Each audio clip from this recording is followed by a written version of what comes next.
बड़े स्केल पर भारत को लिथियम मिला है, जो कि है 5.9 मिलियन टन, जिससे भारत अपनी बहुत सारी जरूरियात, बहुत सारी नीड जो है वो पूरी कर सकता है। में कहने में ये आ रहा है, सुनने में ये आ रहा है कि दुनिया में दूसरे नंबर पे जो बड़े रिजर्व्स हैं उनमें से ये होगा लिथियम। अब हम सुन रहे हैं कि इंडिया से जम्मू कश्मीर में वहां पर लिथियम के रिजर्व्स मिले, 5.9 मिलियन टन कहा जा रहा है, और उनसे अब वो बहुत जबरदस्त तरीके से काम लेंगे। आप देख लीजिएगा वो करते क्या है। या चौथे नंबर पे वो इकॉनमी है, तो ये इसका बहुत बड़ा वो बूस्ट होगा इकॉनमी में। बड़ा जब उनके अपने रिजर्व्स आएंगे तो उनकी इंडस्ट्री बूम करेगी। एक इंडिया के लिए एक रेवोल्यूशनरी मूवमेंट है ये, तो फायदा ही है, उनकी इकोनॉमी को फायदा है।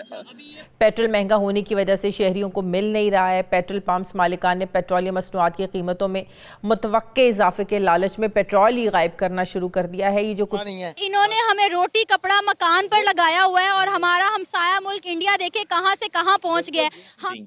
ये जो नेशनल ऑस्टेरिटी कमेटी है, इसने रिकमेंड किया है कि जो पाकिस्तानी एम्बेसीज हैं अब्रॉड, उनका 15% खर्चा कम किया जाए। लेकिन पेंशन है कोई 20-20 लाख रुपए की पेंशन। एक आदमी जो है वो रिटायर हो जाता है, फिर वो दूसरी जगह काम करता है, फिर वहां से पेंशन लेता है, फिर तीसरी जगह काम करता है, वहां से पेंशन लेता है, कुछ 60-70 लाख तो पेंशन ले रहा होता है वो। इसका फायदा ये होगा कि देखें, हम सबको पता है दुनिया जो है वो आहिस्ता आहिस्ता इलेक्ट्रिक कार्स की तरफ मूव कर रही है, ठीक है, और उसकी बैटरीज जो है वो टेस्ला और जैगवार और बीएमडब्ल्यू सारे के सारे लिथियम आयन बैटरीज बनाते हैं। तो अगर इंडिया के पास लिथियम निकल आता है तो इंडिया के लिए एक होराइजन जो है वो मोर वाइड हो गया। जो है ना, ऑटोमोबाइल्स की इंडिया इस टाइम सबसे बड़ी मार्केट है। इसने ये पिछले मंथ में सबसे ज्यादा ऑटोमोबाइल्स में ना उसने रिकॉर्ड किया कि जापान को पीछे छोड़कर तीसरे नंबर पे आ गया। बिल्कुल जी, वो तीसरे नंबर पे आ गया है। जय हिंद दोस्तों, नॉर्थ टीवी इंडिया में आपका स्वागत है। दोस्तों, कल भारत के हाथों एक बड़ी जैकपॉट हाथ लगी है, और इस चीज़ का ऐलान हमारे जियोलॉजिकल सर्वे टीम इंडिया ने की है। उन्होंने कहा कि भारत के स्टेट जम्मू कश्मीर से उन्हें 5.9 मिलियन टन के रिजर्व लिथियम मिले हैं। दोस्तों, ये रिजर्व इतनी बड़ी है कि भारत की जितनी लिथियम नीड है ये सब इस रिजर्व लिथियम से पूरी हो सकती है, और अब भारत पूरी दुनिया के दूसरे या तीसरे लिथियम रिच कंट्री में आ गया है। हम सब जानते हैं कि लिथियम को व्हाइट गोल्ड भी कहा जाता है, क्योंकि लिथियम से ही आयरन बैटरी बनती है, जिसे हम अपने इलेक्ट्रिक कार, व्हीकल्स और अन्य एप्लीकेशंस में यूज़ करते हैं, जिससे कि भारत को अब अपने एनर्जी के लिए बाहर के देशों पर निर्भर नहीं रहना पड़ेगा। और दोस्तों, अब यह भी कहा जाता है कि भारत अब 2030 तक इलेक्ट्रिक व्हीकल्स मैन्युफैक्चरिंग में इमर्जिंग सुपर पावर कंट्री बन सकता है। तो चलिए दोस्तों, इसी पर पाकिस्तानी मीडिया के रिएक्शन देखते हैं। हम अगर इंडिया के साथ अपने रिलेशन बेहतर कर लेते हैं तो यही फ़ायदा हम जो चाइना को दे रहे हैं, या चाइना हमसे फ़ायदा उठा रहा है, हम रिलेशन इंडिया के साथ बेहतर करके इंडिया से फ़ायदा ले सकते हैं। होना चाहिए, फायदा लेना चाहिए। आप इसकी मिसाल देखें, Europe world war 1, world war 2 में आपस में कुत्तों की तरह लड़ते रहे हैं, बट अब यू सी यूरोपियन यूनियन बना के वो क्या कहते हैं जी, यूरोप का फायदा पहले होना चाहिए। तो इंडिया, पाकिस्तान, बांग्लादेश, चाइना और ये नेपाल, भूटान और हमारे रीजन के जितने ममालिक हैं, इनको मिलकर ये चीज़ देखनी चाहिए कि जी सार्क जो आपने तंजीम बना रखी है उसके मकासद पूरे होने चाहिए।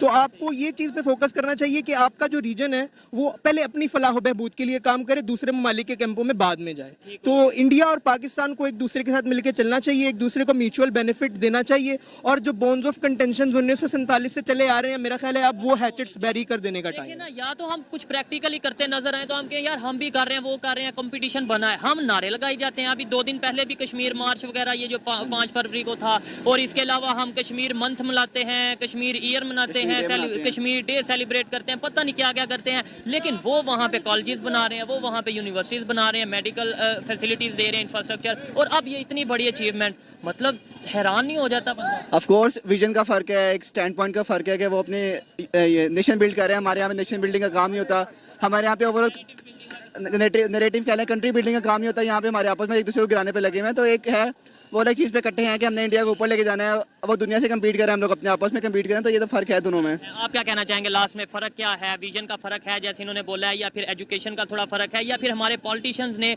या हमारे हुक्मरानों ने हमें बताया ही कुछ हो रहा है, हकीकत से रखा ही दूर? मेरे नज़रिए में कौम होने और कौम ना होने का फ़र्क है। क्या मतलब? इंडियंस अपने आप को जानते हैं कि भाई वो एक कौम है, उनके पास बाइंड रखने के लिए नेशनलिज्म एक हथियार है, ठीक है। नेहरू का नेशनलिज्म यही कहता है कि अच्छा, नेहरू के नेशनलिज्म ने 1947 से लेकर 2014 तक इंडिया को चलाया है। अब मोदी का हिंदुत्व 2014 से आगे इंडिया को चला रहा है। तो आप ये देख रहे हैं कि कोई ना कोई एक ऐसी चीज़ होती है जो इंडियंस को आपस में बांध के रखती है। तरक्की की राहों पर गामजन है, इतना ज़्यादा लिथियम मिलने के बाद वो क्या क्या करेगा? ऑब्वियसली बात है, लिथियम जो है इसको लेटेस्ट टेक्नोलॉजी है। हमारे अगर बात करें बैटरीज में, तो इस वक्त मोस्ट इम्पॉर्टेंट जो वो कह लें कंपोनेंट है वो लिथियम ही है। तो जो है वो एक वक्त लेटेस्ट टेक्नोलॉजी होने की वजह से जो इलेक्ट्रिक व्हीकल्स हैं वो सारी लिथियम पे इस वक्त चल रही हैं। तो एक इंडिया ऑलरेडी एक बहुत बड़ी इकॉनमी बन चुका हुआ है, वर्ल्ड की तीसरी या चौथे नंबर पे वो इकॉनमी है। तो ये इसका बहुत बड़ा वो बूस्ट होगा इकॉनमी में, और जो ये इनकी इलेक्ट्रिक जो गाड़ियाँ बना रहे हैं या व्हीकल्स जो भी हैं उनमें ये बहुत बड़ा बूस्ट आने वाला है उनके लिए। सर आप क्या कहेंगे, इतनी बड़ी तादाद में जम्मू कश्मीर से लिथियम निकला है? अच्छा, मेरे ख्याल में तो चीज़ें जो होती हैं ना उनको यूटिलाइज़ किस तरह से करता है, ये इंडिया ने अपने आप को इसमें मनवाया है पूरी दुनिया में। उन्होंने आईटी में अपने आप को बहुत आगे लेके आया, हमसे बहुत आगे हैं, वो इसको यूटिलाइज़ करते हैं अपने। उन्होंने उसके बाद वो आपकी इलेक्ट्रिकल डिपार्टमेंट में चले जाएँ, वो बहुत सारी चीज़ों ने उन्होंने इस पर की है वर्किंग। अब हमारी अपनी जो है ना वो गाड़ियाँ हमने नहीं अभी तक बनाई, उन्होंने बनाई हुई हैं। तो ये सुनने में आया था कि हम एक इलेक्ट्रिक कार बना रहे हैं, पता नहीं बना रहे होंगे, लेकिन अभी तक मार्केट में आई तो नहीं है। वो तो लोग एक्सपोर्ट करने के चक्करों में है ना। इम्पोर्टेड है टोटली, वो कोई भी मेरे ख्याल से मैन्युफैक्चरिंग कोई भी नहीं है, वो टोटली जो है हम वो इम्पोर्ट कर रहे हैं, और इम्पोर्ट करके बस जो है थोड़ा बहुत काम कर रहे हैं। उनकी एक्सपोर्ट बढ़ेगी अगर वो यूटिलाइज़ करते हैं, वो कर भी रहे हैं चीज़ों को ना। अगर उनके पास रॉ मटेरियल आया है, वो इसको यूटिलाइज़ करेंगे तो डेफिनेटली उनकी इकॉनमी बूस्ट होगी, और ये उनके लिए तो बहुत अच्छी चीज़ है ना। सर ऑलरेडी इंडिया अपने मुल्क में बहुत सारी चीज़ें बनाकर एक्सपोर्ट कर रहा है, उन्होंने इंपोर्ट पर ज़्यादा एक्सपोर्ट पर जो है वो ध्यान दिया है।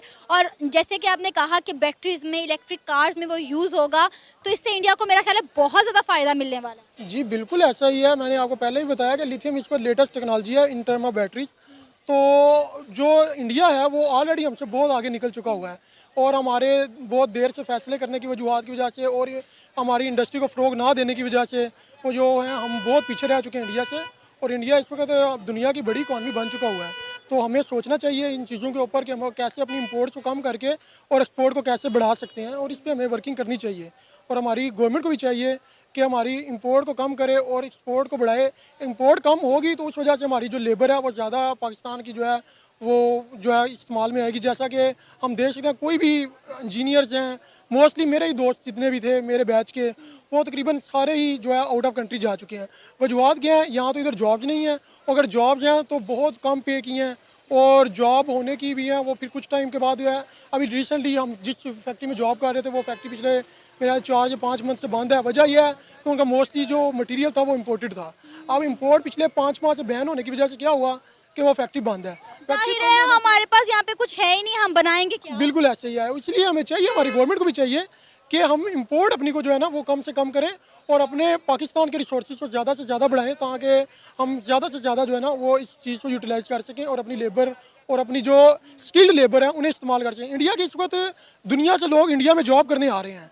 वजूहत यही हैं कि वो अपने IT सेक्टर को इतना आगे लेके जा चुके हैं, उनका IT का हाली बजट जो है हमारी टोटल जो पाकिस्तान की इकॉनमी है उससे कई गुना ज़्यादा है।